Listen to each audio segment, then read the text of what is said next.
কর্তৃক আয়োজিত বাংলাদেশের ৫৩তম বিজয় দিবস উপলক্ষে বিজয় মিছিল শেষে আয়োজিত সমাবেশের সম্মানিত সভাপতি, উপস্থিত নেতৃবৃন্দ, সর্বস্তরের তৌহিদি ছাত্র জনতা, বক্তব্যের শুরুতে আপনাদেরকে জানাচ্ছি বিজয়ের শুভেচ্ছা, সংগ্রামী অভিনন্দন। প্রিয় ভাইরা, আপনারা জানেন আমরা 1947 সালে ব্রিটিশের বিরুদ্ধে সংগ্রাম করে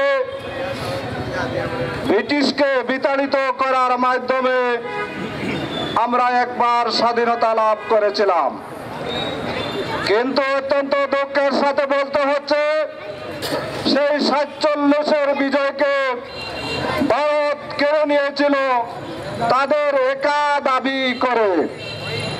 আমরা পরবর্তীতে যখন পাকিস্তান নামক রাষ্ট্রের অধীনে আসলাম, বৈষম্য এবং স্বজনপ্রীতির কারণে বাংলাদেশের জনগণ যখন নির্যাতিত নিষ্পীড়িত হয়েছিল, তাদের অধিকার থেকে বঞ্চিত হয়েছিল, আবার আমরা আমাদের স্বাধীনতা এবং আমাদের নৈতিক অধিকার আদায়ের জন্য 1970 সালে নির্বাচনে যখন আমরা বাংলাদেশের জনগণ আওয়ামী লীগকে নির্বাচিত করেছিল, কিন্তু পাকিস্তানি বাহিনী তাদের হাতে ক্ষমতা না দিয়ে ষড়যন্ত্রের মাধ্যমে বাংলাদেশের মানুষকে রুখে দিতে চেয়েছিল।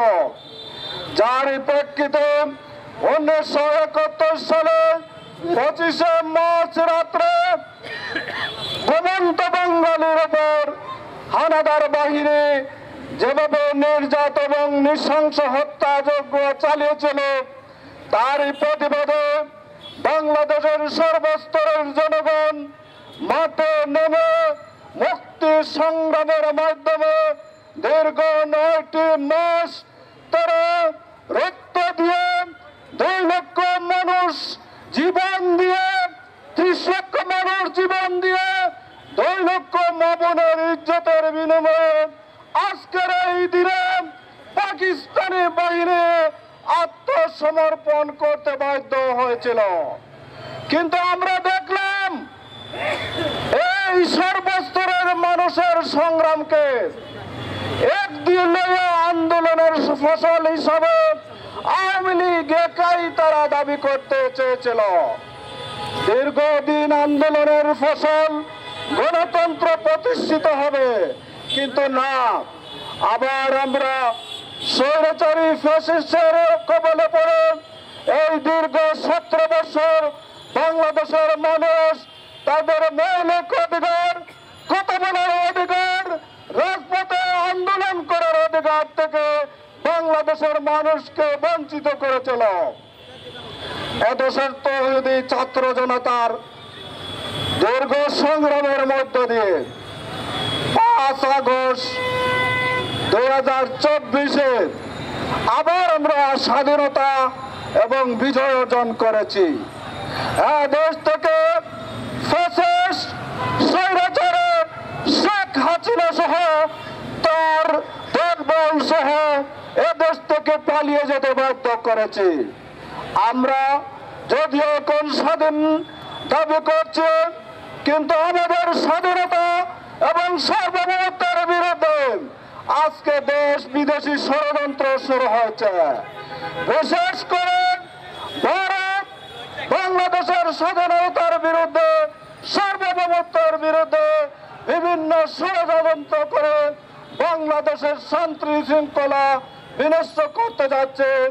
আজকের এই বিষয় মিছিল থেকে আমরা সর্বস্তরে সিলেটের তৌহিদি ছাত্র জনতাকে উদাত্ত আহ্বান জানাতে চাই, আসুন দেশের স্বাধীনতা সার্বভৌমত্ব রক্ষার্থে আমরা দল মত নির্বিশেষে দেশের পক্ষে কাজ করে স্বাধীনতার পক্ষে কাজ করে সকল বৈষম্য এবং দুর্নীতির বিরুদ্ধে ঐক্যবদ্ধ থেকে ষড়যন্ত্র মোকাবেলা করে বাংলাদেশের জমিনে স্থায়ী শান্তি প্রতিষ্ঠার জন্য খেলাফত ভিত্তিক রাষ্ট্র প্রতিষ্ঠার আন্দোলনকে আরো জোরদার করে জোরদারের মাধ্যমে বাংলাদেশের জন্য একটি ইসলামী হুকুমত কায়েম করা যায়, তখনই মানুষের সকল প্রকার অধিকার নিশ্চিত হবে, বিজয় নিশ্চিত হবে এবং স্থায়ী শান্তি প্রতিষ্ঠিত হবে। এই উদাত্ত আহ্বান জানিয়ে আপনাদের সবাইকে আগামী দিনের সকল আন্দোলন সংগ্রামে অংশগ্রহণের উদাত্ত আহ্বান জানিয়ে আমি আমার বক্তব্য শেষ করছি। খোদা হাফেজ। বাংলাদেশ জিন্দাবাদ। খেলাফত বাংলাদেশ জিন্দাবাদ। এই পর্যায়ে সভাপতির বক্তব্য রাখবেন খেলাফত মজলিস সিলেট